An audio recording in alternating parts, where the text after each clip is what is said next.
Welcome to Mr. Miller Reads, where we are looking out for some of the best children's literature to share with you. We hope you're enjoying our videos so far and are finding some great reads. There are more secrets in the ocean than in the sky. Mum told me when the water is still and the stars prick its surface. Some of the sky's secrets fall into the sea and add to its mysteries. When we lived in the lighthouse, I hauled my long-handled crab net over the balcony railing and tried to catch them, but I never did. Other nights, when storms turned everything upside down and hurled water and sky at each other, the spray from the waves reached the beam. It came through the grates at the high windows to scatter across the floor of Dad's office. I listened to the puddles in the morning, but I never heard anything. No messages fallen from the clouds. Perhaps the secrets drowned in the night, like a fish in the air. Today we're going to share a wonderful book with you by one of my favourite authors right now. Kiran Millwood Hargrave has such a delightful and skillful way with words that it really is hard to put one of her books down.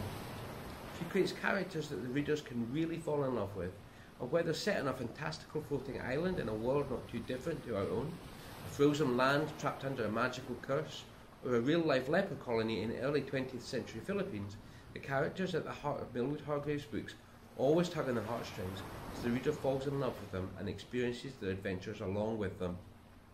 Millwood Hargrave's first collaboration with her husband, Tom de Freston, Julia and the Shark, published by Orion Children's Books, was a story I was very excited to get my hands on, not only because of the fact that it is written by Millwood Hargrave, but that it brings together so many shared experiences for me.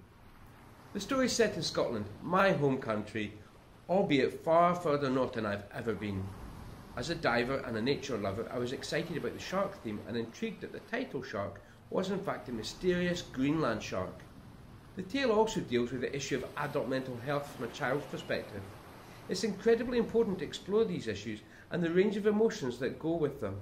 To see your own situation reflected in the pages of a story is incredibly powerful, while learning to build empathy with those facing such challenging situations is a vital lesson. We meet Julia and her close-knit family as they drive to the far north of Scotland to an island in Shetland which, as Julia pointed out, is closer to Norway than Edinburgh, Scotland's capital. Julia's father is a computer programmer sent to work on an automated lighthouse, while her mother, a marine biologist, takes the opportunity to find and study the Greenland shark.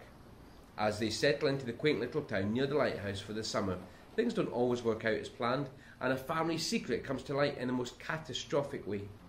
I could see why so many stories were set in lighthouses. It's a good place for adventures, even before you go inside. There was a ladder stretching up the tower the most direct way to the light. A railing ran along the top, protecting a walkway that wrapped around the light's cage. At the base were tangles of nettles and gorse that Dad had to root through to find the key. He swore a lot, and Mum didn't even shout at him. She was so busy looking at the sea. Finally, he found it under an old tin bucket half full of rainwater. He picked it up gingerly and wiped his fingers on his jeans. He can be a bit of a fusspot, my Dad. Inside was gloomy and cramped, and my heart sort of flip-flopped at the sight of it. You could walk across the whole bottom floor in 10 strides, 6 of Dad's. And the bathroom was right off the kitchen, the bath and toilet very close together. The furniture had been left by the last lighthouse keeper, and they did not look happy about it. All the walls were round and all the furniture was straight lines, so nothing fitted, and was placed at right angles like a shipwreck, jutting out and blocking doors.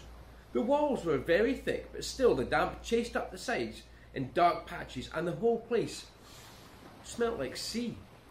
The stairway was curled right along the edges of the walls like an inside helter-skelter. I let Noodle out of her crate, and she ran straight up them. We heard her meowing all the way to the top.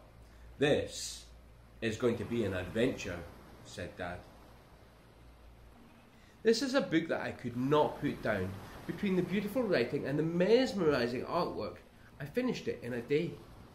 Julia and the Shark is a hard-hitting, gritty exploration of living with those suffering with mental health issues. And while a difficult topic to explore with children, I believe that Millwood Hargrave has done this with sensitivity and respect.